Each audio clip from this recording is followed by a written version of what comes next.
Welcome, guys, to this week's weekly wrap. We're going to be discussing quite an eventful week in the market. We've had a number of announcements from central banks, as well as some movements in terms of inflation-related figures. And of course, the local currency has been in a bit of a roller coaster as well. So let's just start with the interest rate announcements coming out. Firstly, from the Federal Reserve, the US Fed came out this week and raised interest rates by 0.75%. This is one of the largest moves that they've done in their history. A couple of weeks ago, this was an unexpected kind of move. We weren't looking for 0.75. Unfortunately, last week we had inflation numbers coming out of the US that were significantly higher than had been anticipated. There'd been a hope that inflation had peaked and we were heading on the downward trajectory. Unfortunately, last week's numbers basically showed that was false. We were a bit too aggressive, or too optimistic rather, with regards to what the inflation figure was going to be like. And therefore, the US Fed had to come out and show that it was very serious about cutting inflation, and therefore they had to raise interest rates by more than had been anticipated, at least until that point in time. 0.75, by the time they were making the announcement, was their consensus view. Some were even talking about the possibility of going to 1%. That, I think, is something that may not be justified right at the moment, but it's something that has to be thought about going forward. Right now, what you have to understand is that inflation is not just surprising, it's consistently surprising on the upside. This is an important distinction to be made. When you look at inflation, what you must understand is the reason that inflation is problematic. There's two main reasons. When inflation is like, say, 50, 60%, the reason it's problematic is because at that point in time, the most profitable thing virtually any economic actor can do is become a financial institution. If you had looking at an economy where you basically are losing half the value of your money in a year or two due to inflation, it doesn't make sense for you to go and work to try and make more money. It makes sense for you to try and figure out what's not going to be losing value over the time and getting hold of those assets, leveraging yourself to do that, trying to protect the current wealth you have. It's far more difficult to basically work and try and adjust in that environment than to just basically become a financial institution or a financial investor / trader and playing in that market. So what happens when you have really high inflation rates, 50, 60, 70% rates? That is when the whole economy effectively becomes a bunch of bankers. They don't want to be building stuff. They don't want to be growing stuff. People just want to be basically preserving what they have and trying to take advantage of these massive currency moves in order to protect their wealth. It's very unlikely that the US is going to that point anytime soon. 8, 10% inflation doesn't give you that option of, become a banker, become a trader and basically make my living off that kind of measure. So why is 8 to 10% inflation really a problem? Well, the reason it's problematic is actually to do with uncertainty. If inflation is like 1 to 2%, a miss is going to be 1.5 or maybe 2.5, if it's on the other side. When inflation is like 8 or 9%, a miss or over the long term could be something as high as 12, maybe 14%, or maybe as low as 4 or 5%. So if you're forecasting prices for next year and inflation say 1 or 2%, right now you're not going to miss it by too much, maybe 1% or so next year. But inflation is like, say, 8% or 10%, then over the next year you don't know if it's going to be basically 4% or 12%. That differential, that big gap in terms of what possible inflation is going to be like next year really makes the economy a bit nervous. Why? Because when you invest, when you basically make future plans, you want certainty. If you have uncertainty, you have difficulties in making these plans, making them stick. Now, if you had certainty that inflation is going to be 8% next year and, whatever, you would basically plan your life around that 8%. You'd ask for 8% wage increases. You'd basically put 8% increases into the cost of your products, the whole thing. It would really make no difference to you.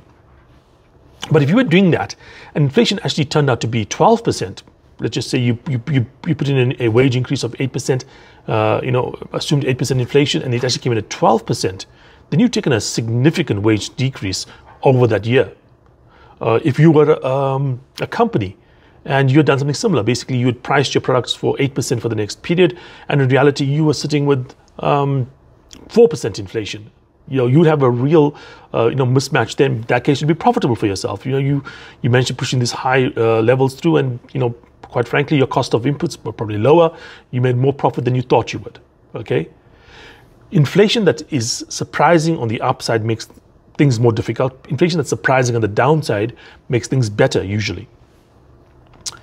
But you don't know which way it's going to be. Consistently, we've been surprised on the upside when it comes to our inflation numbers. That's one of the reasons we've seen the stock market under pressure. Now, the example you would use is going back to about the 1970s or so. In that decade, we saw inflation being reasonably high, but the surprises were on one level. They were usually on the upside.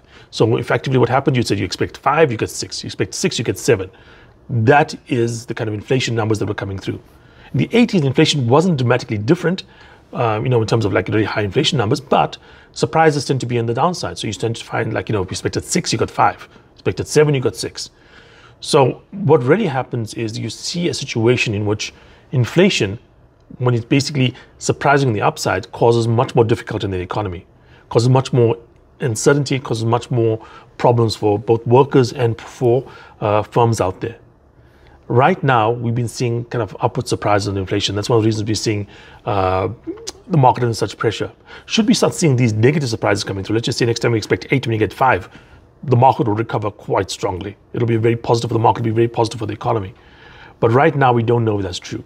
Okay, so inflation at about, say, 8% doesn't give you the same kind of problems as like, say, 50 or 60% inflation, where the whole economy becomes a bank effectively, or a bunch of bankers. But it does create enough grit in the system that it makes investment more difficult.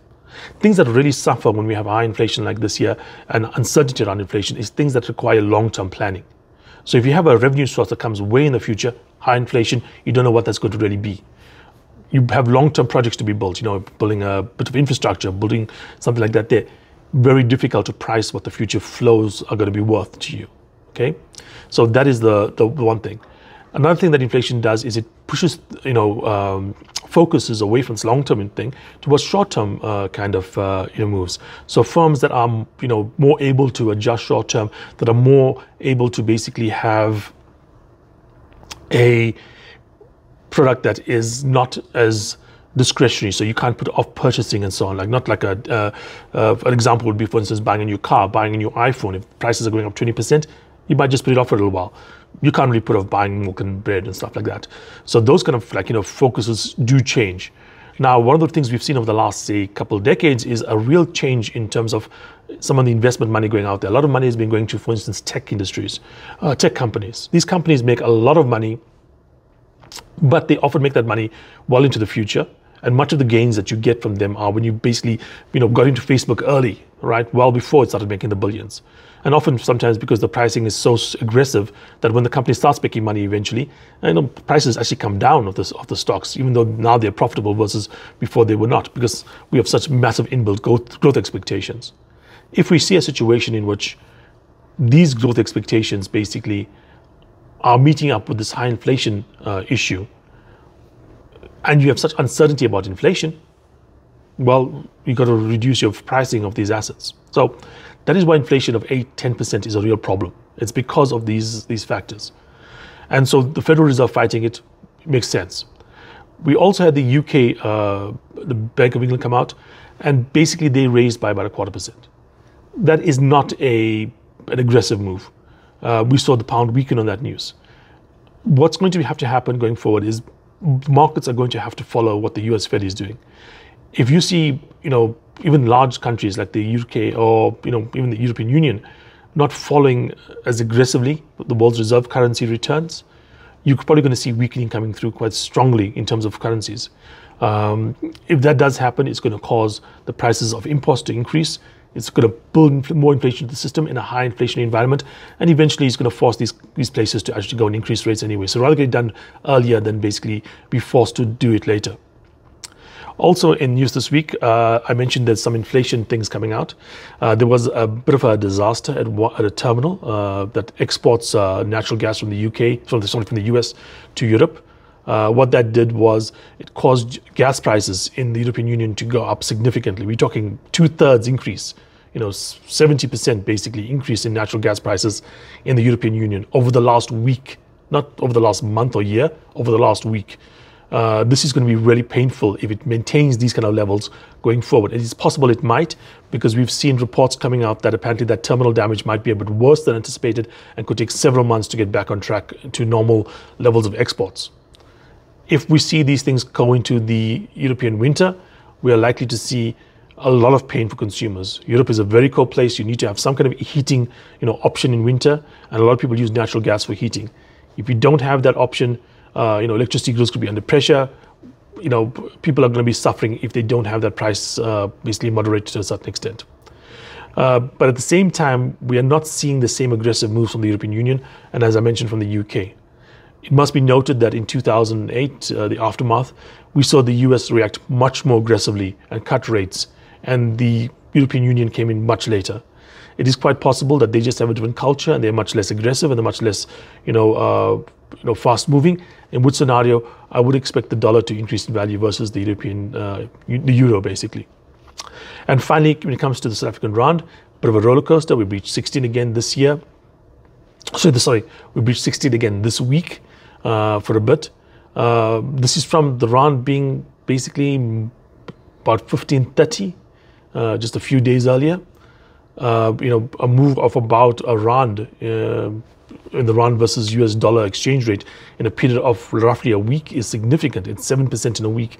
Again, uncertainty will cause problems. Importers, exporters are really going to be, focused on what the currency looks like, and this could affect the ability to function as an economy. We also are likely to see, coming out of South Africa, high interest rates. We're pretty much going to have to follow at least as much as the US is in terms of our next couple of rate hikes. And in fact, because we're starting off a higher base, we might even have to go a little higher than they do. That's going to put a lot of pressure on South African consumers who are already under pressure because of inflation.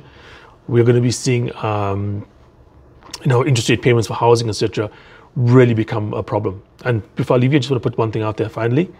I saw a report coming out about US house payments. So in the US, this is what they consider to be a slightly below average house price. It's $400,000 with a 20% deposit. So basically a $320,000 loan. It went from roughly $1,400, $1,400 or so dollars, to just about $2,000 as a monthly repayment in the last 5 months. So it's a $600 difference in monthly repayments on exactly the same property, on exactly the same valuations and everything else, on what is considered to be a slightly below average house in less than half a year. This is certainly going to have an impact on consumers. It's certainly going to have an impact on spending, and it will eventually have an impact on economic growth. And the last one, for those that don't understand, when we raise interest rates, lower economic growth, recessions, high unemployment are not a side effect of raising interest rates. They're the reason you raised interest rates. The way central banks actually control inflation is they raise interest rates, they cause the economy to basically stutter, because high interest rate means you can't borrow, you can't spend, you can't conduct business as easily.